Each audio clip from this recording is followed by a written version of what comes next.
भाइयों ये जो लखनऊ के बाहर के लोग हैं ना, बस्ती, देवरिया, कानपुर, बाराबंकी, इन्हीं ने ना लखनऊ में आके लखनऊ का पूरा कल्चर ख़राब कर दिया। भाई ऐसी बातें ना अक्सर हम कमेंट में सुनते रहते हैं, लोग हमें मैसेज करके भी कोई लोग बोलते हैं। तो भाई इसके ऊपर ना मैं 3 पॉइंट बोलना चाहूँगा। उसके बाद तो आप लोग समझदार हैं भाई, आप खुद अपना डिसीज़न ले सकते हैं कि जो मैं बोल रहा हूँ वो सही बोल रहा हूँ कि नहीं बोल रहा हूँ। तो भाई पहला पॉइंट ये है कि लोग बोलते हैं कि भाई ये बाहर वाले आके रोड पे लड़ाई करते हैं, गालियाँ बकते हैं लखनऊ में, इन्हें कुछ पता नहीं है लखनऊ के कल्चर के बारे में। ठीक है, तो भाई वो सामने घंटाघर दिख रहा है। लॉकडाउन के बाद भाई कभी भी यहाँ चले आना, लड़के क्रिकेट खेल रहे होंगे, 1 घंटे में 3000 गालियाँ अगर नहीं सुन ली भाई तो मेरा नाम बदल देना भाई। और सब यहीं लखनऊ के ही हैं, कोई बाहर से तो नहीं आया है, कोई क्या बोलते हैं कानपुर या बस्ती से तो नहीं आया यहाँ पे। 1 घंटे में भाई 3000 गालियाँ सुन लोगे।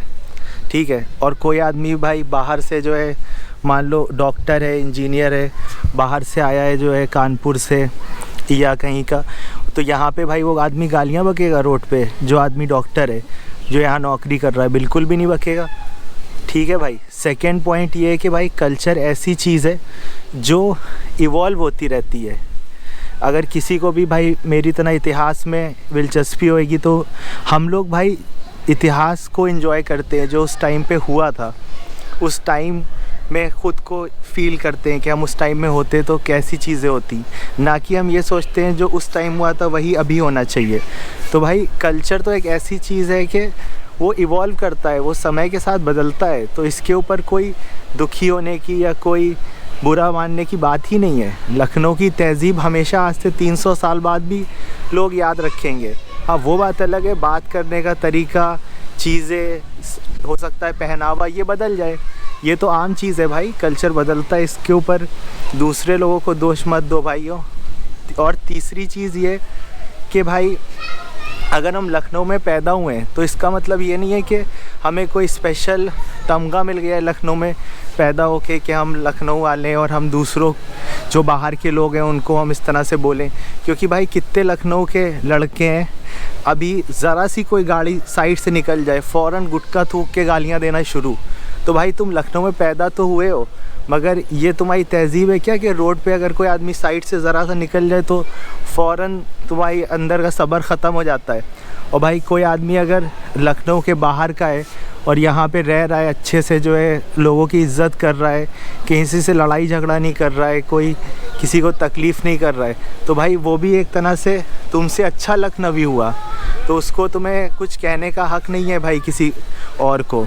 ठीक है, लखनऊ में पैदा होना इम्पॉर्टेंट नहीं है भाई, लखनऊ की तहज़ीब तुम फॉलो करते हो कि नहीं करते हो ये इम्पॉर्टेंट है।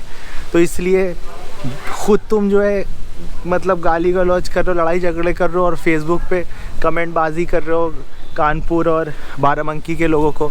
तो भाइयों जो भी इस पेज में कोई बाहर का है, अगर कोई लखनऊ वाला है, कोई भी तुमसे कभी भाई इस तरह से बोले तो भाई उनको ये तीनों पॉइंट बता देना। और जो हमारे लखनऊ के भाई हैं, तो भाई मैं ख़ुद ये बात बताना चाहता हूँ कि भाई कोई इसमें ना कुछ बुरा मानने की या कोई बुरा फील करने की बात ही नहीं है कि लखनऊ में चीज़ें बदल रही हैं या अब लखनऊ 50 साल पहले ऐसा नहीं रहा। भाई कल्चर तो चेंज होता है, मगर लखनऊ की तहज़ीब अभी भी है, वो हमेशा रहेगी। ठीक है, मगर इसमें इसके लिए ऐसा नहीं कि ये किसी और को दोष दो। भाई पहले लोग 100 साल पहले इक्के गाड़ी से चलते थे, अब कार से चलते हैं। पहले लड़कियां जो है आज से 50 साल पहले जीन्स पहन के बाहर नहीं जाती थी, अब जाती हैं। तो भाई ये चीज़ कोई ख़राब फील करने वाली नहीं है, हमेशा हमारे जाने के बाद भी लखनऊ की तहज़ीब बनी रहेगी। तो उसमें इन सब चीज़ों के ऊपर बिल्कुल भी चर्चा या बात होनी नहीं चाहिए। थैंक यू भाई, थैंक यू सो मच।